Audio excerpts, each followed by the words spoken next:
Wait, let's go over the promo because watching it the second time, it seemed like he said so much more, and then realizing how little was said during it. But I just thought so much of it was so powerful for him to come out. Obviously the Britt Baker joke was the first line, which is storytelling 101, right? Give the icebreaker. But then I just love the fact that he said, I came out here and we're winging it. We're all winging it. He goes, because I didn't know how I was going to feel, but I knew I wanted to feel it. And I mean, again, that's just somebody I think that is showing their passion.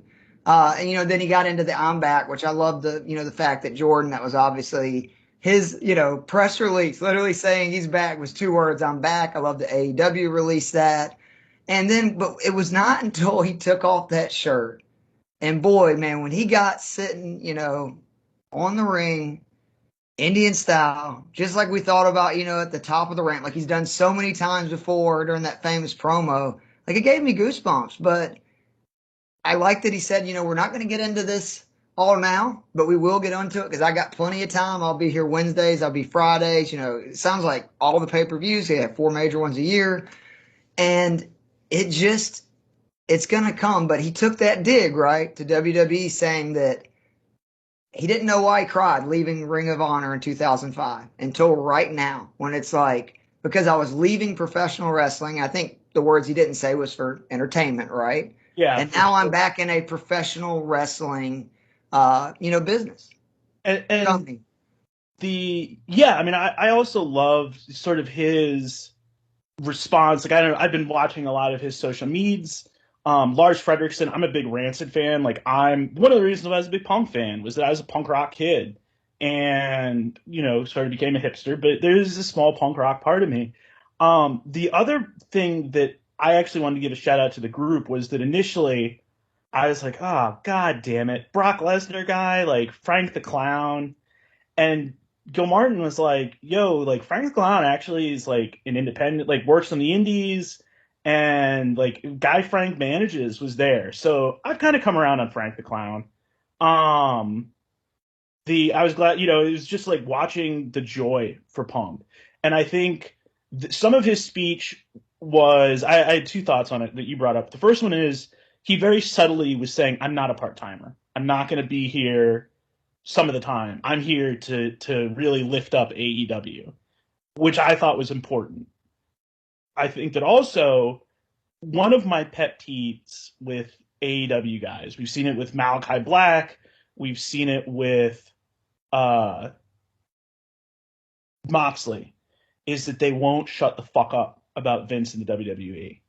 And I think that what Punk said was incredibly powerful. I think that what Punk said, was and listen, having a staph infection misdiagnosed and almost dying, that's something that you can complain about for a long time. And I feel like he's not done that in a way He that will, though. It's coming. I mean, I find it hard to he, believe that he won't get into that because he knows that's what people want. I think that he'll build up AEW though in the process is that like and that's in a way that's not obsequious. Like that's the thing that I find so like Moxley's just like, dude, I get it. Like your creative was shit. It was not, they didn't get you and what made you great. I understand 100%, but dude, you were getting a massive push in AEW. Like you were the focus of the promotion. Why are you still All whining? right, let's stay on Punk. Okay. But I'm excited for it. I thought that the Darby Allin thing, the one was that I wish that it was that Sting wasn't involved because though I'm kind of happy because I Wouldn't it feel be like weird to remove him though at this point? I mean, they've been together now for a year. yeah, I well 8 months. Sting, sorry, I'm not to be pedantic. I am, however, excited for like Punk's gonna have some lines about Sting and about Darby I mean, Allin. how great was his line to Darby that, you're a daredevil? He goes, well, because you like danger. There's nothing more dangerous than getting in a ring with me, and especially not in Chicago.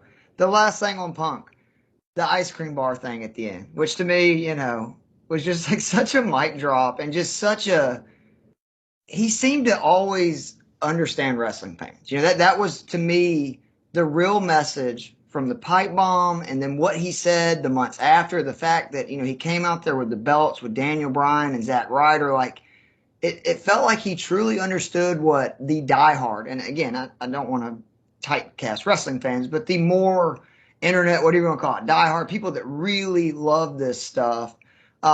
He always kind of understood them, and just for that to be, you know, done where they, not only for the joke, obviously, and kind of just a walk off line, but then to give out actually ice cream bars with the rapper commemorating it, like just really cool stuff. I thought that, and I agreed